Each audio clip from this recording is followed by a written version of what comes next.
हाँ, hello guys, welcome to Math with Sushil Bin. We are discussing in this lecture आपका book है आपका mathematics and topic start है polynomial. इसका exercise हम लोग बात करेंगे 2.3 का क्वेश्चन आपका फिफ्थ है। क्वेश्चन फिफ्थ जो क्वेश्चन है इसमें ये डिपेंड करेगा किस पे आपका, ये इसमें पूरा लगेगा क्या, रिमाइंडर थ्योरम। तो रिमाइंडर थ्योरम के बारे में थोड़ा सा बात बताया था, फैक्टराइज करना ये क्वेश्चन, जहाँ पर जब कोई भी पॉलिनोमियल से ऐसा टर्म हो कि त्रिघात यानी ट्राई पॉलिनोमियल से हो, तो उसको हम लोग क्वेश्चन चाहे ट्राइप हो चाहे फोर्थ हो, यानी अगर किसी भी दिए गए पॉलिनोमियल्स का अगर डिग्री 3 से मोर देन है, 3 या मोर देन यानी 3 या 3 से ज़्यादा होता है, तो उसका जो फैक्टराइजेशन करने का मेथड होता है वो मेथड क्या होता है आपका, ये होता है आपका रिमाइंडर थ्योरम से। अब कैसे क्या अप्लाई कैसे करते हैं रिमाइंडर थ्योरम के बारे में हम लोग बात यहाँ पर करेंगे, क्या और कब कैसे यूज किया जाएगा। मैंने ये बताया कि जो रिमाइंडर थ्योरम यूज होता है अगर कभी भी पॉलिनोमियल a की पावर 3 ax की पावर 3 प्लस bx का स्क्वायर प्लस का cx का स्क्वायर प्लस का d, ऐसे टर्म में अगर कोई मेरे पास पॉलिनोमियल गिवन हो इसके फॉर्म में, या तो इससे मोर देन डिग्री हो, क्या है डिग्री या तो 3 होनी चाहिए, दिए गए बहुपद का डिग्री 3 होना चाहिए, या तो 3 से ज़्यादा होना चाहिए। जब ये कंडीशन आएगा तब हम लोग वहाँ पर यूज करेंगे कौन सा मेथड, वहाँ पर इसको सॉल्व करने के लिए, इसके फैक्टर बनाने के हम लोग यूज करेंगे कौन सा मेथड, रिमाइंडर का थ्योरम। अब होता क्या, जितने डिग्री होगा उसका उतना फैक्टर बनेगा, पक्की बात है। यहाँ पर कितने डिग्री है आपका 3 डिग्री है, तो कहने का मतलब 3 फैक्टर बनेगा। आप लोग इसके पहले वाला क्वेश्चन आप लोग किए थे, क्वेश्चन फोर्थ वाला, तो उसमें मैक्सिमम पावर कितनी थी इसकी 2 थी, तो उसके कितने फैक्टर बनते थे, 2 फैक्टर बनते थे। तो यहाँ पर 3 डिग्री है तो इसका मैक्सिमम पावर कितना बनेगा, 3 बनेगा, मतलब इसका फैक्टर भी कितने टर्म होंगे, 3 होगा। तो इस पर हम लोग एक तो क्वेश्चन ले रहा हूँ अच्छा वाला। हाँ, अब चलिए जो क्वेश्चन इसका जो दूसरा है, इसमें आपका रिमाइंडर थ्योरम यूज ही होगा, पक्का श्योर है ना। कैसे यूज होगा थोड़ा देखना। यहाँ पर देखो 2 का पेयरिंग बनाने से क्या कॉमन ऐसा हो रहा है कि जिसका परफेक्ट कॉमन बने नहीं बन रहा है। तो यहाँ पर देखो ध्यान देना कि अगर 2 टर्म को चाहे इसको किसी भी 2 टर्म को अगर मैं ग्रुपिंग बनाऊं और बना के उसमें अगर ऐसा कॉमन लूँ कि जिसका अगेन कॉमन लेने का कोई भी मेथड्स या कोई भी आपका ऐसे कॉमन रूट बने उसमें, तो ठीक ठाक है। और इस वाले केस में आप लोग देखोगे इन दोनों में या और इन दोनों में अगर मैं कॉमन लूँ तो कोई ऐसा कॉमन टर्म नहीं बचेगा जो कि दोनों में से कॉमन हो पाए। तो जहाँ पर ऐसे स्थिति आए, जहाँ पर ऐसे सिचुएशन आए, वहाँ पर हम लोग यूज करेंगे रिमाइंडर थ्योरम। अब समझना रिमाइंडर थ्योरम का स्टेप क्या है। रिमाइंडर थ्योरम यहाँ पर अप्लाई करेंगे, रिमाइंडर थ्योरम यहाँ पर अप्लाई होगा, है ना। अब कैसे होगा पहले समझना, खूब ध्यानपूर्वक आप लोग समझिएगा क्या होता है कंसेप्ट। पहला वर्किंग रूल इसको जो होता है, इसमें x की वैल्यू ऐसा पुटअप करना है, आप स्वतंत्र हैं, x की एक ऐसी वैल्यू पुटअप करो जिससे इस दिए गए पॉलिनोमियल की वैल्यू क्या आ जाए, 0 आ जाए। पहला कंसेप्ट। आप फ्री फ्रॉम हो, कुछ भी वैल्यू रख सकते हो x की वैल्यू कि जिससे रखने पर ये 0 हो। पहले मैं ये चेक कर लेता हूँ कौन सी वैल्यू आएगा कि x बराबर रखने पर 0। पहले हम लोग x बराबर क्या पुटअप करते हैं, लिखेंगे पुट x बराबर क्या 1। अगर x बराबर यहाँ पर पुट 1 करेंगे तो चलो पुट करो यहाँ पर, तो x के स्थान पर हम लोग क्या पुट करें, 1 का क्यूब माइनस का 3, 1 का स्क्वायर माइनस का 9 इंटू 1 माइनस का 5। ठीक, चलो सॉल्व करो इसको। 1 का क्यूब 1 का स्क्वायर 1 और 1 का 3 मल्टीप्लिकेशन 3 माइनस ये तो 9 होगा और ये 5 होगा। सिंप्लीफिकेशन आप लोग पढ़े ही हो। अब क्या करते हैं, प्लस वाले को एक साथ ऐड कर लेते हैं, फिर माइनस वाले को एक साथ ऐड कर लेते हैं। देखो प्लस की क्वांटिटी कौन सी है, केवल ये सिंगल क्वांटिटी है प्लस में, बाकी सारे के सारे नेगेटिव हैं। तो ये बने क्या, ये देखो 1 और ये 9 3 का 12, 12 5 का 17, 17 में से एक गया तो 16 बचेगा, माइनस का 16 जो कि वैल्यू 0 नहीं है। तो ये वाला टर्म क्या करेगा, ये इसका एक फैक्टर नहीं होगा, यह एक इसका फैक्टर नहीं, तो दूसरा चेक करेंगे। क्या चेक करेंगे, अब ये नहीं बना तो हम लोग x की कोई दूसरी वैल्यू चेक करेंगे। अब हम करते क्या, x की वैल्यू 1, यहाँ पर 1 लिखे थे, इस बार चेक करता हूँ x बराबर -1 पे, क्या करता हूँ, ये x बराबर -1। ऐसे आप लोग को चेक करना है, ऐसे आप लोग को चेक करना है कि x की वैल्यू पुट करके चलो। अब इसके पे हम लोग चेक करते हैं क्या इसकी वैल्यू 0 दे देती है, अगर दिया तो ठीक, नहीं तो फिर देखेंगे। चलो पहले निकाल लेते हैं। चलो इस पर रखो, -1 का क्यूब होगा, फिर -3 इंटू 1 का स्क्वायर -1 का स्क्वायर, फिर -9 -1 -5। वैल्यू मैंने पुटअप कर दिया, x के स्थान पे क्या मैंने पुटअप किया, -1 पुटअप कर दिया। चलो इसको सॉल्व कर लेते हैं हम लोग। -1 क्यूब की वैल्यू क्या हो जाएगी आपकी, -1, और -1 का स्क्वायर की वैल्यू क्या होगी, 1 होगी, और ये बचेगा 1 में 3 का मल्टीप्लिकेशन करेंगे 3 आ जाएगा। यहाँ पर देखो माइनस क्या हो जाएगा, प्लस, और ये क्या रहेगा आपका माइनस। अभी मैंने जस्ट बताया सिंप्लीफिकेशन करने का रूल, सेम साइन एक साथ ऐड होंगे और दूसरा सेम साइन दूसरे के साथ, यानी प्लस सारे प्लस एक साथ ऐड होंगे और सारे नेगेटिव साइन एक साथ। तो कौन कौन से पॉजिटिव हैं, ये पॉजिटिव है केवल, ठीक ना, -9 यहाँ पर ये पॉजिटिव है, और ये नेगेटिव और ये नेगेटिव, ये तीनों नेगेटिव हैं। तो चलो जोड़ते हैं, ये नेगेटिव वाले के एक साथ जोड़ लेते हैं, इधर ही मैं कर लेता हूँ। यहाँ पर -1 -3 -4 होगा, और -4 में -5 जोड़ोगे कितना हो जाएगा, -9 आ गया, और ये प्लस का 9 था ही, और इसको जोड़ दिया, यानी 9 में से 9 की वैल्यू 0। यानी कहने का मतलब क्या है कि x बराबर -1 रखने पर दिए गए पॉलिनोमियल्स की वैल्यू क्या आ गई, 0 आ गई। जब ये 0 आ गया तो हम लोग ये कहेंगे, ये कह सकते हैं, क्या कह सकते समझना, कि x, ये पक्षांतर कर ले रहा हूँ, इसको इधर लेके जाऊंगा तो क्या बनेगा, माइनस से तो प्लस हो जाएगा, क्या हो जाएगा, प्लस। तो हम लोग लिखेंगे क्या, x + 1 इज ए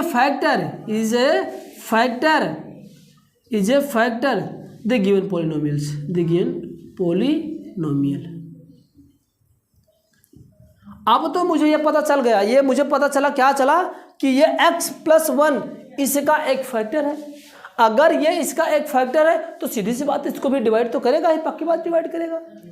तो हम करते हैं क्या, दूसरा जो स्टेप बनेगा आपका, यहाँ पर हम लोग क्या करेंगे, इस फैक्टर से दिए गए पॉलिनोमियल्स हम लोग क्या करेंगे, डिवाइड करेंगे। क्या करेंगे, डिवाइड करेंगे। तो चलो डिवाइड तो करना आप लोग को आता ही होगा, और करना ना आता तो सीख लेना। हम करते हैं क्या, x + 1 से भाग लगाते हैं किसमें, x की क्यूब -3x का स्क्वायर -9x में, सॉरी -9 फिर -5 में। चलो अब भाग जिसको ना आता हो तो भाग भी सीख लो कैसे दिया जाता है, इसके पहले वाले में बताए भी हैं, यहाँ पर सीख लो। चलो x³ मुझे इसको कैंसिल करना है, x³ यहाँ पर मुझे कैंसिल करना, जबकि यहाँ पर है कितना, x है। तो मुझे x³ बनाने के लिए x में क्या गुणा करें कि x³ हो जाए, तो हम लोग x² बार लेके जाएंगे, क्या जाएगा यहाँ पर, x² यहाँ पर लेके जाएंगे। अब इस x² से इन दोनों में गुणा कर दो। चलो x² का गुणा x में करेंगे तो क्या होगा, x⁻3, फिर प्लस का x² का गुणा x में करोगे तो ये x का स्क्वायर होगा, ओके। फिर घटाएंगे तो ये माइनस हो जाएगा, ये भी माइनस हो जाएगा, साइन बदल जाता है। ये प्लस माइनस कैंसिल, और ये -3 में से 1 गया, क्योंकि इसका कोफिशिएंट -3 है, इसका कोफिशिएंट भी -3 ही है, क्योंकि ये -1 है, तो दोनों को आउट कर लो। -3 में -1 जोड़ो कितना हो जाएगा, -4x का स्क्वायर। ये बाजू वाला टर्म उतार लेते हैं ऐसा, ओके। अब मुझे क्या करना, -4x² लाना है, जबकि यहाँ पर क्या है, x है। मुझे -4 लाना है, तो यहाँ पर हम लोग कितने बार लेके जाएंगे, पहले तो बाद -4 लेके चला गया, एक x सही है, x² लाना है, तो यहाँ पर हम लोग क्या करेंगे, x बार लेके जाएंगे। -4x जाएगा, अब इसका गुणा इसमें कर लो, तो हो जाए क्या, -4x का गुणा इसमें x में करेंगे तो 4x का स्क्वायर बन जाएगा, और इसका गुणा 1 में कर देंगे तो माइनस का क्या आ जाएगा, 4x आ जाएगा। साइन कन्वर्ट हो जाएगा, ये प्लस हो जाएगा, ये भी क्या होगा, प्लस, और 4 में से 4 गए कैंसिल आउट, ये -9 है और ये प्लस का 4 है, तो 9 में से 4 गया कितना आ जाएगा, -5x आ जाएगा। बोलो यस या नो। ये बड़ा है इसलिए बड़ा वाला साइन आ गया, बाजू वाला टर्म उतार लो, -5 है उतार लो, कोई दिक्कत नहीं। अब हम क्या करें, इसमें कितने से गुणा करें कि यहाँ पर क्या आ जाए, -5, तो मुझे -5 लाना, तो पहले -5 बार लेके जा ही रहे हैं, और x है, यहाँ पर x की आवश्यकता थी, एक ही x है, कोई बात नहीं। चलो इसका गुणा इसमें कर दो, -5x हो जाएगा, ठीक ना। फिर माइनस का क्या हो जाएगा, आपका 5 आ जाएगा, घटा दो, ये प्लस और ये भी प्लस, ये कैंसिल, ये कैंसिल, शेषफल बच गया 0। ये रिमाइंडर थ्योरम कहता है, जैसे इस फैक्टर से भाग देंगे तो रिमाइंडर क्या बचेगा, 0 बनेगा। अब ये क्या होगा, कहने का मतलब इसको हम लोग लिख सकते हैं क्या, इस पॉलिनोमियल को मैं इस प्रकार से भी लिख सकता हूँ। देखो रिमाइंडर थ्योरम यही है कि अगर क्वोटिएंट से डिवाइजर में भाग दूँ और रिमाइंडर को जोड़ दूँ तो ये वैल्यू आ जानी चाहिए थी। अगर इसको हम लिखना चाहें तो ऐसे लिख सकता हूँ, कैसे, रिमाइंडर थ्योरम कहता ही ऐसा क्या कहता है, ये डिवाइडेंट बराबर क्या होता है, डिवाइडेंट, ये रूल मैंने लिखाया था, dividend is equal to quotient into divisor, क्या होता है, divisor, quotient into divisor plus का रिमाइंडर होता है। बोलो हाँ या ना, रिमाइंडर। ओके, अब देखो हमें करना क्या, डिवाइडेंट क्या था मेरे पास, ये था, तो हम लोग इसको लिखेंगे, कैसे लिखेंगे समझना। डिवाइडेंट जो दे रखा था एक्स का क्यूब माइनस 3x का स्क्वायर माइनस का 9 माइनस का 5, अगर लिखना चाहूँ तो लिख क्या सकता हूँ, ये आपका मेरे पास क्या है, डिवाइजर है। बोलो यस या नो, यस। ये आपका क्या है, ये क्वोटिएंट है ना, और ये क्या है, यही है आपका डिवाइडेंट है, डिवाइडेंट। और ये तो आप लोग समझ ही रहे हो कि रिमाइंडर है, क्या है, ये रिमाइंडर है। अब देखो लिखे ना क्या है, आपको इसी फॉर्म लिखते हैं, dividend is equal to quotient कितना था मेरे पास, ये था, क्वोटिएंट कितना मेरे पास था, ये है, और ये डिवाइजर थे। तो मैं डिवाइजर को पहले लिख रहा हूँ x प्लस का 1 इंटू क्वोटिएंट, क्वोटिएंट क्या, x का स्क्वायर माइनस का 4x माइनस का 5 और रिमाइंडर क्या, 0। अब हमें करना क्या है, अब मेरे पास ये जो डिवाइजेंट आया है जिसको हम लोग कहते हैं क्वोटिएंट जो आया, इसको ये एक्स स्क्वायर की टर्म आया, क्वाड्रेटिक इक्वेशन में आया, इसको मैं अगेन क्या करूँगा, फैक्टर बना लूँगा। क्या करूँगा, अगेन फैक्टर बनाऊँगा। चलिए बनाइए आप लोग अगेन फैक्टर, इसको बनाएंगे तो क्या मिलेगा, इधर वाला टर्म ये मिटा दे रहा हूँ मैं, ये वाला, क्योंकि यहाँ तक हो गया, स्पेस कम है। तो आप लोग अगर नहीं नोट किए तो इसको कॉपी कर लो या जल्दी से इसको नोट कर लीजिए। चलिए अब हमें करना क्या था, हम लोग इसका अगेन फैक्टर कर दें, क्या कर दें, अगेन फैक्टर करो। चलो फैक्टर करना आप लोग ही जानते हैं, था क्या, मैंने यहाँ पर लिख दे रहा हूँ, x प्लस का 1 इंटू क्या, x का स्क्वायर माइनस का 4x माइनस का 5, ठीक है ना। अब इसका हम लोग क्या करेंगे, फैक्टर बनाने का प्रयास करते हैं। चलिए बना रहे हैं हम लोग, x का स्क्वायर माइनस का 4x माइनस का 5, चलो बनाओ। मैंने क्या कहा था, रूल बताए थे, इसका 5 का गुणा इस वाले टर्म करो, तो जैसे गुणा करेंगे कितना आ जाएगा, 5x का माइनस का 5x का स्क्वायर।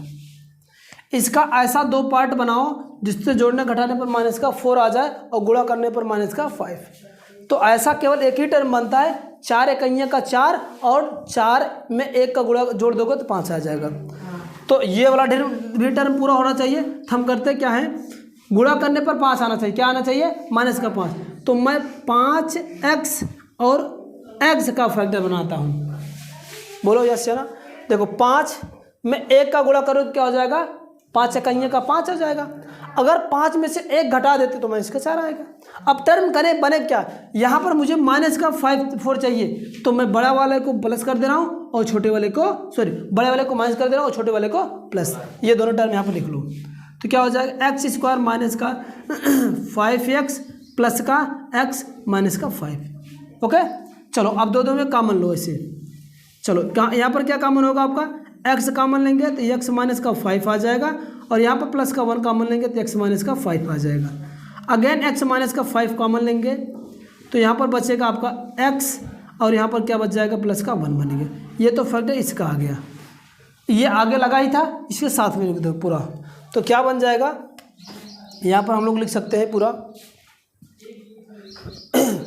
अब ये मैं टर्म लिख सकता हूँ क्या, एक्स क्यूब माइनस का 3x का स्क्वायर टर्म लिख रहा हूँ, फिर माइनस का 9x माइनस का 5 का जो गुणनखंड होगा ये इसको साथ लिखो, ये था ही x प्लस का 1। अब इसका गुणनखंड मैंने हम लोग यहाँ पर किया क्या, x माइनस का 5 x प्लस का 1, ये पूरा इसका आ जाए क्या, फैक्टर आ गया, ये गुणनखंड इसको फैक्टराइज किया हम लोग, ठीक ना। देखो अगर कहीं आंसर में आप लोग को इसका आजू बाजू दे रखे, इसको पहला रखे इसको बाद में रखे या ऐसा करके रखे तो आप लोग घबराने, क्योंकि मल्टीपल जो होता है आपका कॉम्बिनेटोरियल रूल्स को फॉलो करता है, तो आगे पीछे से कोई इसको मतलब होगा नहीं, ठीक है ना। ये समझ में आए, नोट कर लीजिए। हाँ, तो अब आगे जो है कि क्वेश्चन मैंने क्या बताया, इसका क्वेश्चन जो 5th वाला था, समझना, जो पहला क्वेश्चन मैंने सॉल्व किया, पहले को सॉल्व किया, पहला हूबहू एकदम मेथड वही लगेगा जो आप लोग हम लोग क्या किए थे, पहले में लगाए थे। तो पहला हूबहू एकदम पहले के जैसा चौथा आएगा, और जो तीसरा क्वेश्चन है वो आपका एकदम दूसरे का जैसा आएगा। तो आप लोग क्या करोगे, तीसरा क्वेश्चन और चौथा क्वेश्चन दोनों आप लोग सॉल्व करके कमेंट बॉक्स में कमेंट करिए कितना इसका फैक्टर बना और क्या आंसर है, ठीक है ना। फिर इसके बाद आप लोग कल इसका जो है कि वीडियो आप लोग पाओगे, तो इसको पहले सॉल्व कर लेना, जो आएगा, बाकी जो बचेगा उसको हम लोग कल देखेंगे।